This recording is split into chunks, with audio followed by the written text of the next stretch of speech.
پته ده چې دې وخت کې په ملک کې ډېر چاپېره چې دی نو د پولیو ډراپس شروع دي او غټه خبره دا ده چې ډېر غټ اویرنس راغی او زموږ د ټیمونه چې کوم دي دا هر طرف ته ټول ملک کې لګیا دي او هغه پولیو ویکسینیشن یا ډراپ چې دي هغه ورکوي او دې وخت کې په ملک کې چې دی نو تقریبا 94 کیسونه دي د پولیو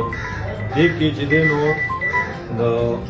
68 کیسونه چې دي هغه زموږ په صوبه کې دي په خیبر پښتونخوا کې دي او دغه لحاظ سره موږ مردان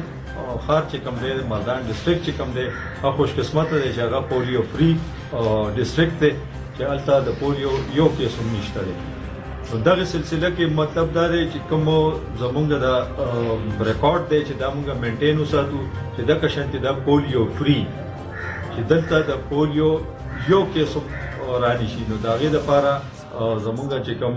د ملګري لګیا دي او ډېر چاپېره نو د والدینو ته هم دا درخواست دی چې هغې دغې ټیمونو سره کوپریشن وکړي هغې سره تعاون وکړي چې کله تاسو ته دا ټیمونه راځي او هغې د وړو له ډراپس کوي نو بالکل دې کې هېڅ شک شبه مه کوئ او د خپلو وړو د فیوچر خیال وساتئ د هغې دپاره نو دا ډراپس چې دي دا تاسو د بچو له ورکوئ او د ټیم سره تعاون کوئ ډېره مهرباني